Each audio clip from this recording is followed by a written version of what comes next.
If you're a commercial real estate investor, you need to know about Moneyball for commercial real estate. Did you know two identical buildings can sell for completely different prices just because of their zip codes?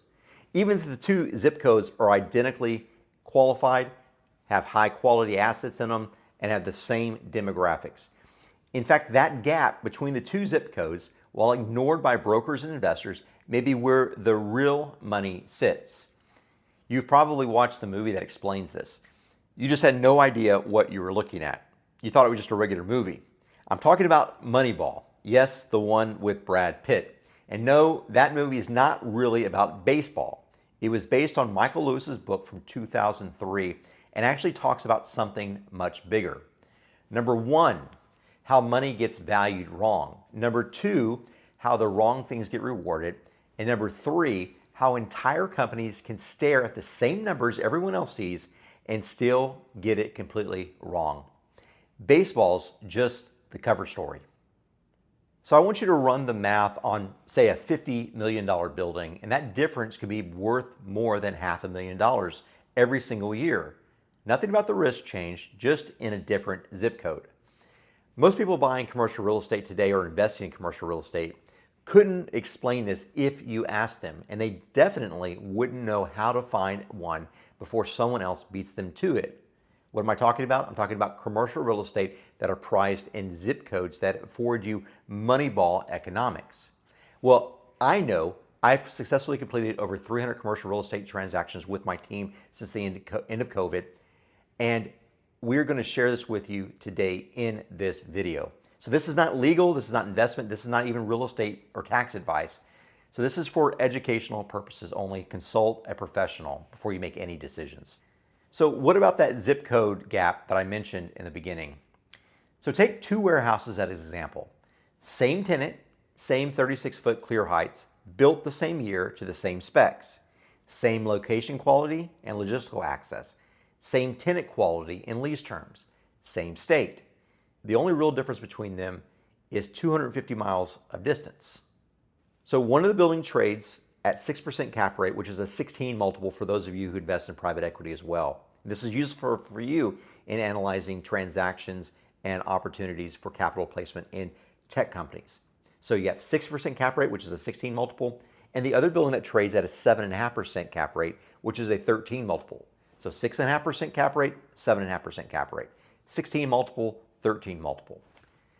I'm Rick Walker, and I spent 25 years as a founder and chief investor at Lumicree.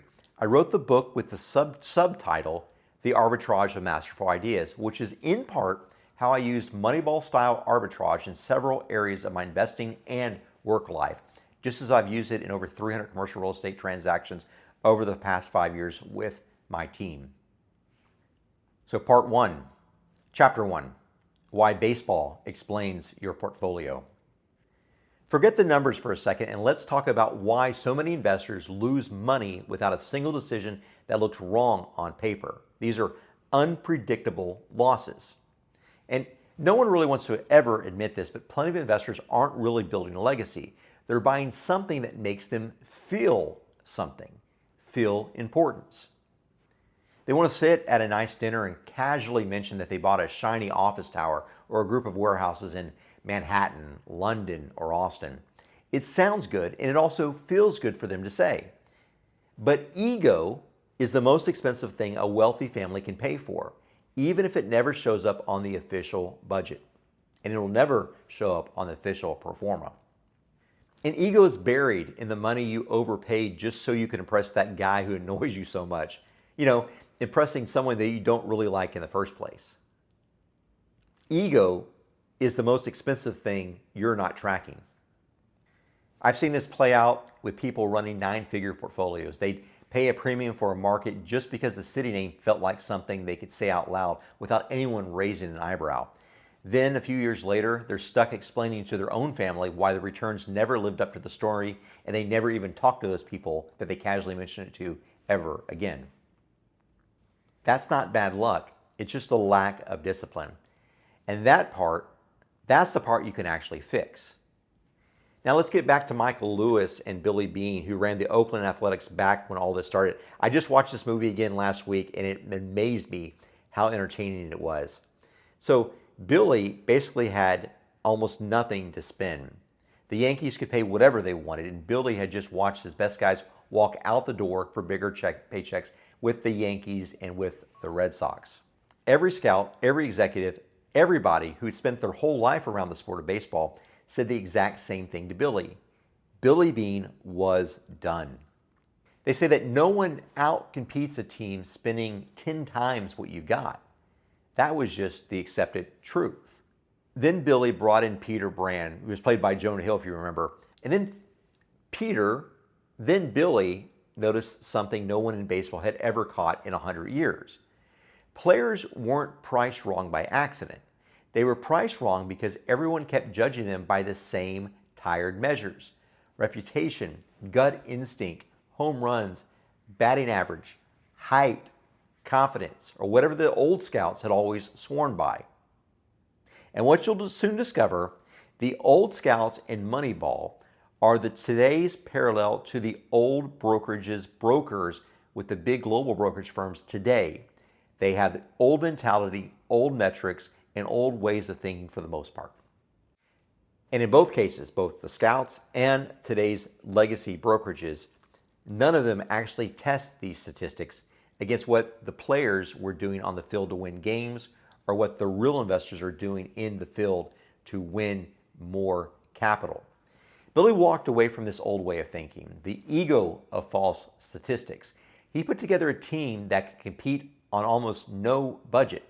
And that year, they won more games than nearly everyone else in the league who was spending 10 times more. And if you noticed it from the right angle, that's basically a step-by-step guide for how money should be moving into commercial real estate and private equity today. The story holds 4 major lessons. So you're going to want to get yourself a pen and a paper, or at least screenshot, and let's go through each one before we put real cash behind them. Again, speak to a professional advisor before you make any decisions. This is not advice.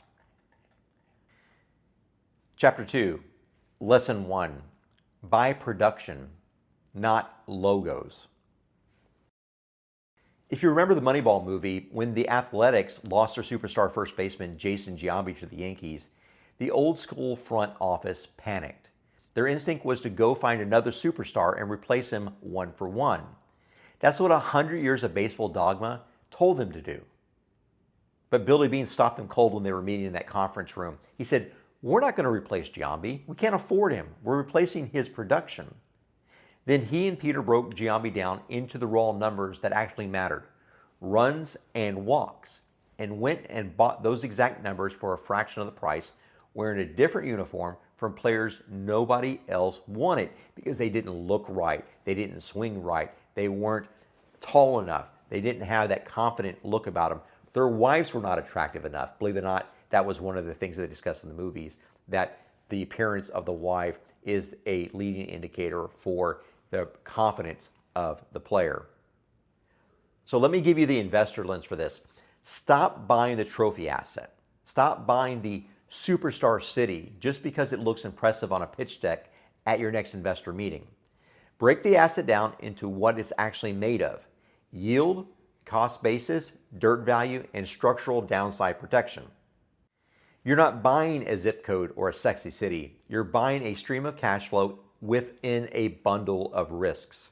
The zip code is just packaging, and packaging is exactly what you're overpaying for when you buy the trophy asset. You're buying Rick Walker, who has never played baseball, wearing a Jason Giambi jersey.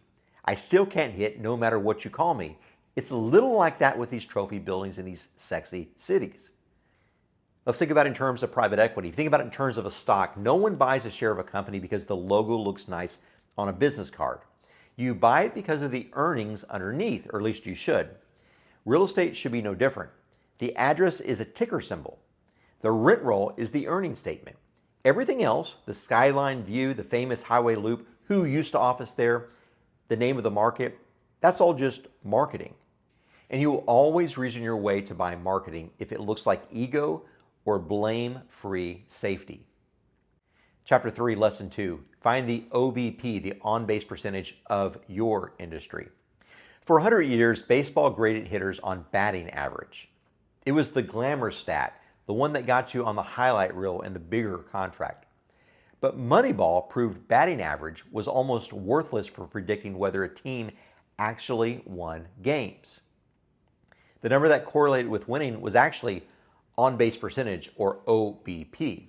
A walk got you on base just as well as a hit, but walks weren't flashy, so players who drew a lot of them were dirt cheap. The money was mispricing them, simply by ignoring the one stat that actually mattered. They wanted to buy the street address, but not the production. And I believe every industry has its own batting average, a glamour metric everyone overpays for. In commercial real estate, that's the pro forma IRR, or the EBITDA in private equity. It's an Excel projection built on assumptions nobody will ever hold the broker or the investor or the analyst accountable for 5 years from now when the deal actually closes out. The real OBP of commercial real estate that no one knows, and we believe this here at Lumicree, is the cap rate spread and the cost basis. That's the unglamorous mathematical truth of how much cash flow you're actually buying per dollar of risk. Nobody puts that on a bus bench ad. Nobody brags about it at the club. But it's the number that decides whether your grandchildren still own the building in 30 years or whether it got sold off at a loss or to cover a capital call and another bad decision. Chapter 4, Lesson 3, the herd is your edge. The richest teams in baseball had a specific blind spot. They wanted players who looked the part, tall, clean swing, telegenic, the kind of guy a scout could picture on a baseball card. They passed over unconventional players who got on base constantly but didn't fit the pitcher. Remember Kevin Youkilis with the Red Sox, who was called by Peter Brand, Jonah Hill, as the Greek god because he had this unorthodox swing. He was crouched a little bit lower when he was at bat, and so he got a disproportionate number of walks. That's what they did not like. It was a little bit too untraditional. Capital abundance, likewise, made them lazy because when you have an unlimited amount of money, you never have to justify a decision with math. You justify it with a feeling, in this case, a gut feeling, in this case, institutional knowledge, in this case, my experience. This is what's happening not only in private equity, but also in institutional quality real estate right now.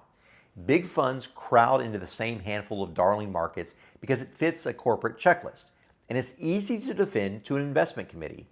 They bid the price up to dangerous levels doing it because nobody on that committee wants to be the one person who recommended the weird market. No one at these big, outdated brokerages and investment groups gets fired for losses caused by CB or JLL or their global brokers, or so they think. Your edge as a direct investor, the guy writing his own check, not answering to a committee of people protecting their own careers, is to exploit that bias directly. If a market or an asset looks like an anomaly on paper, but performs as an elite level in the actual fundamentals, their bias isn't a risk to you. Their bias is your alpha. You get paid specifically for being willing to look unconventional. So how do you exploit that built-in bias of others? Chapter 5, Lesson 4, protect the process, not the quarter. And so over a 162 game baseball season, a statistically flawless team can still lose a short playoff series to pure bad luck. Small sample sizes lie to you. Billy Beane learned to separate the outcome from the process because if the process is mathematically sound, the long run corrects itself in your favor even when any single month looks ugly. If you're playing the generational wealth game, you cannot manage your portfolio by reacting to one bad quarter or a scary headline on the news. You build a mathematically sound process, you protect your entry basis on every single acquisition, and you let compounding do the rest of the work over decades. As Charlie Munger says, you let time carry the weight, not quarters, not news cycles, not whatever's trending on financial television this week, certainly not what other people are talking about over dinner at the club. And so right now, maybe we're living through a textbook Moneyball moment in commercial real estate and even in private equity. The institutional herd is completely obsessed with a handful of compressed zip codes, and they're walking straight past millions of dollars in generational wealth, sitting in plain sight minutes down the same highway. As a broker myself, Today, I'm going to strip away the broker propaganda that I hear every single day from my colleagues in other companies. I want to show you the actual physics of a cap rate spread and prove exactly how an identical piece of concrete can pay you an asymmetric premium just because of where it sits on a map. So let's get into that. Chapter 6, meet Grady Fuson, the ghost in every brokerage. To understand how the market is mispricing commercial real estate right now, you need to meet the villain of the Moneyball story, the A's scout, Grady Fuson. You remember he was the older lead scout. Grady was Oakland's legendary head scout, old school. He's storied. He was one of the best of the best. He had championship rings. He judged players by the sound of the ball off the bat, and famously by whether a kid had a good-looking girlfriend, because apparently that showed some semblance of confidence, and confidence somehow correlated to wins. When Billy Beane brought in the actual data, Grady yelled at him. He said, "You don't know the game. Baseball isn't just numbers. It's an art form built on 150 years of collective intuition." Do you remember Billy's response to him in that movie? He said, "Adapt or die." And Billy fired him in that movie because Grady's intuition was nothing more than cognitive bias wearing an ego, and it was costing the organization every time it went unchallenged. Walk into almost any commercial real estate brokerage today, especially the big global ones, and it's packed wall to wall with Grady Fusons. They don't call it intuition anymore. They call it market presence. Same bias, better vocabulary, far better branding. Still 150 years of mistakes. And here's how that Grady Fuson of real estate sounds when he's got a out-of-state investor on the phone. I've had this exact conversation nearly word for word more times than I can count when I'm speaking to them. The big broker will say, "Look, Rick, you have to buy in Dallas," or fill in the name of any sexy cities. "It's institutional," he'll say. "Everyone who's anyone owns here. Look at the corporate relocations. Yes, the cap rate's compressed down to 6.1%, but it's Dallas. It's a premier zip code. Trust our gut. We've been selling this dirt for 30 years, and this is the best it's ever been." You'll hear that. The same sort of thing that Billy Beane heard in those conference rooms with those old school scouts who were losing.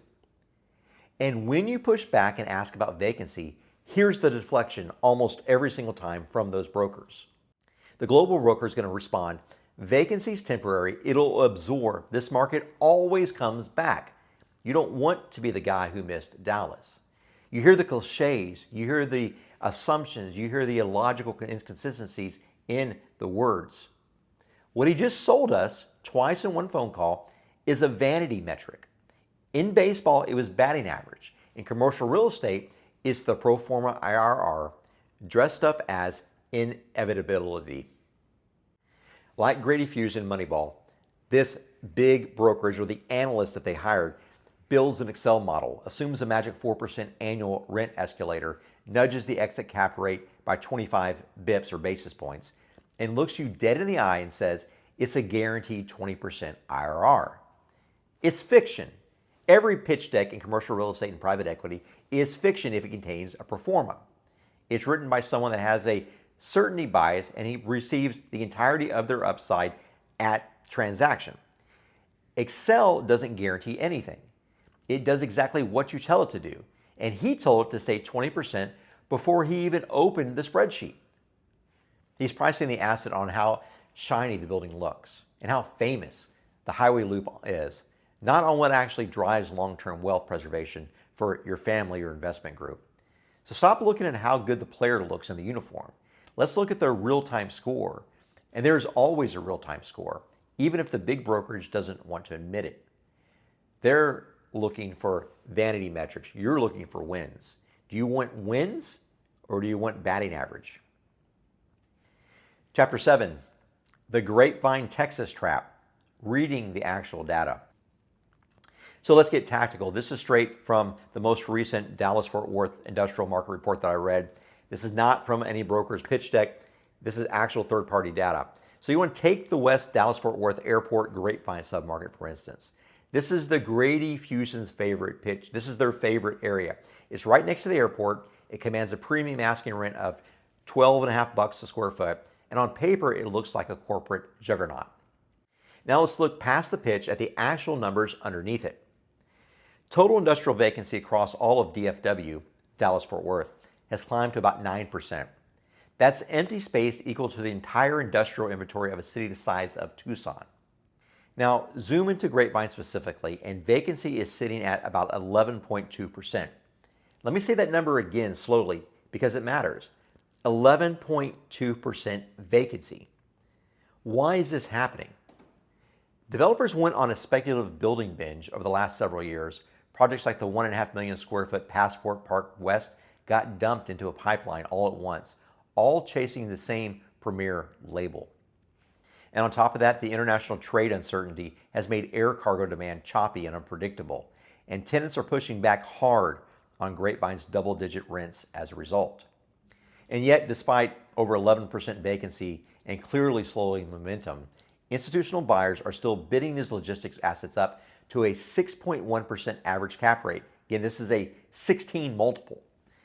They're paying a premium price for a building sitting in a neighborhood where more than 1 in 10 comparable buildings can't find a single tenant. So let's walk through the actual physics of that trade with me step by step. You're paying a premium to both income and price per square foot, so your cost basis is dangerously high before you even sign. You're accepting a tight 6.1% yield in exchange for that high basis, to say nothing of the likely 6 or 7% negative leverage debt that you're taking on to buy it. And you're stepping directly into a submarket where perhaps more than 1 out of every 10 buildings is sitting completely empty right now. And therefore your debt's DSCR, this is your debt service coverage ratio, will be more than 3 times more difficult to meet than other markets, making your default risk appear immediately. You're going to be nervous about the transaction and the capital calls from the bank immediately when you purchase it. And if you have a major tenant that walks at renewal or demands a big concession to stay, your debt service coverage ratio, DSCR, disappears fast. Your cash-on-cash return goes negative. You're trapped because your basis was too high to absorb the hit. But hey, you can still tell your buddies at the club you own a building at Grapevine, although your family just had to move out of their house. That's what happens when you let a traditional scout or a big global brokerage without any skin in the game deploy your capital based on a zip code and a rigged spreadsheet. Now let's look at the Moneyball alternative, the deal sitting in plain sight that nobody at that country club is even talking about. Chapter 8, the Port of Houston Arbitrage. Now open up the Houston Industrial Market Report and meet the Chad Bradford of Texas real estate. Unconventional, overlooked, and quietly elite. Exactly like the sidearm relief pitcher from the movie that nobody wanted until Billy Bean did. That's the East South submarket that's down near the Port of Houston. Now keep in mind, the economics of the state rely entirely on the Port of Houston, so therefore the economics of Grapevine relies on the Port of Houston. It's a secondary. Houston is the causal, Grapevine is the recipient. Now out-of-state investors, especially from New York and Chicago and Nevada, who call me, they look at this market and they flinch every single time. They say, Rick, there's no formal zoning down there. It's tied to the energy sector. You've got hurricane and windstorm risk. It's not clean like North Dallas. It's ugly. It doesn't fit central casting. And that's precisely why it's underpriced.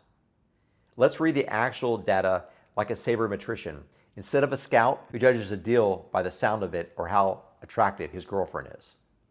So overall, Houston's industrial vacancy sits around 7.2, 7.3%, meaningfully tighter and healthier than Dallas's 9%. So 7.3% for Houston vacancy, 9% for Dallas. Houston has also added 480,000 residents over the last 3 years, cementing its position as a global distribution hub, not a regional afterthought that people underestimate out of habit. Now, zoom in a little closer to the Port of Houston logistics submarket specifically. Yes, developers built heavily in the Baytown and Mount Bellevue areas. They roughly doubled inventory since 2019, which pushed submarket vacancy down to about 10%, which is a real number worth acknowledging honestly instead of hiding. Because of that added supply, market asking rents here sit at an unglamorous $9 a square foot, which is the OBP, the on-base percentage number nobody brags about. And because coastal institutional money thinks Houston is complicated or dirty, they skip right past it. Logistics assets here are trading at an average of 7.5% cap rate, a full step and a half above what the same asset class commands in Dallas. So let's do the math out loud on screen so you can check for it yourself. Dallas logistics cap rate, 6%. Houston logistics cap rate, 7.5%. What's the arbitrage?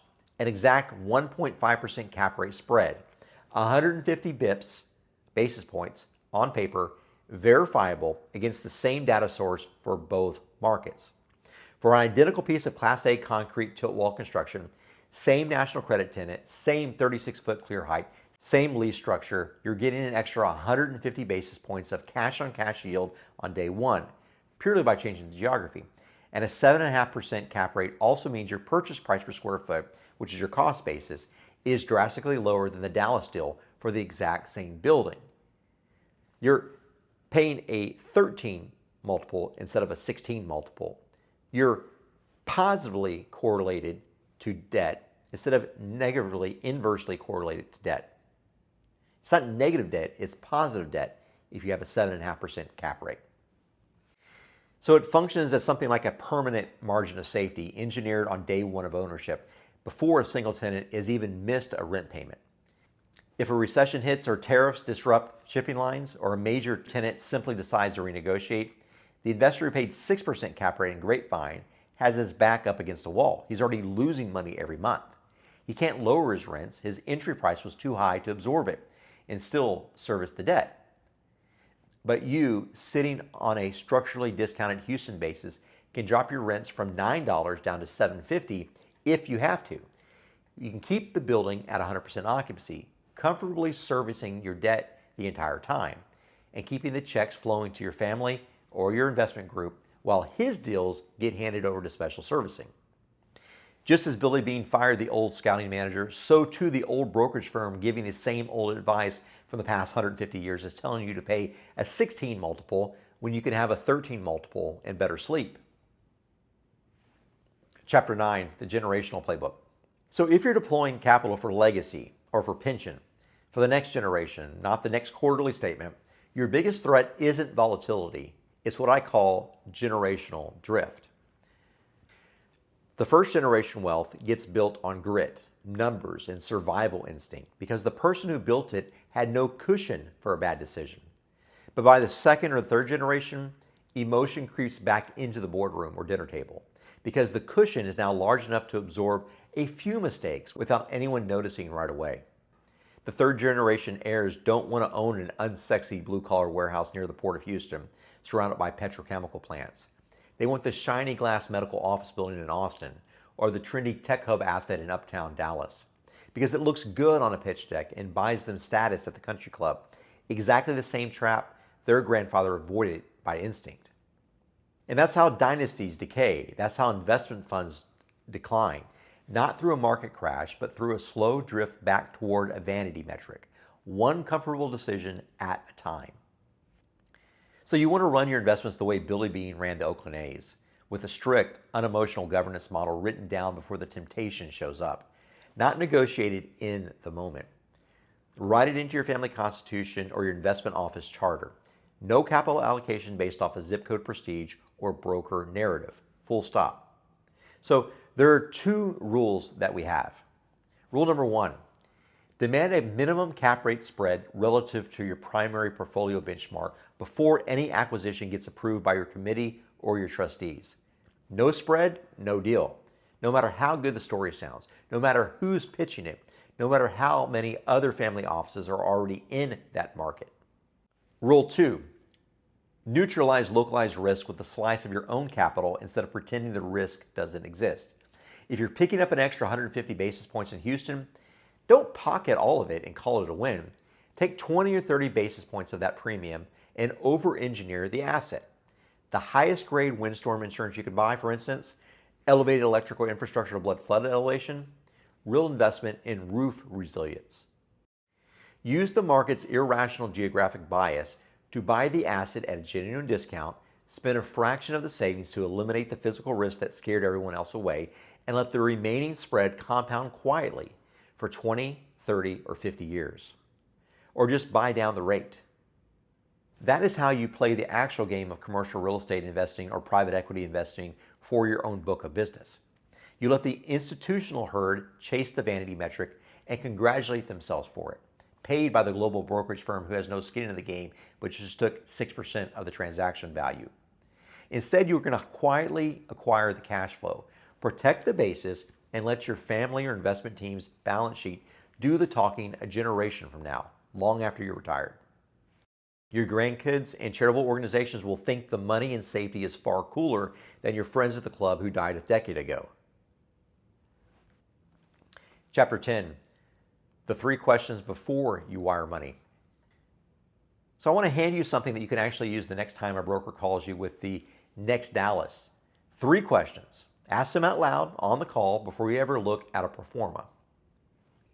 Question 1, what is the actual vacancy of the submarket or the market? Not the headline market number, the actual submarket number is what matters much of the time.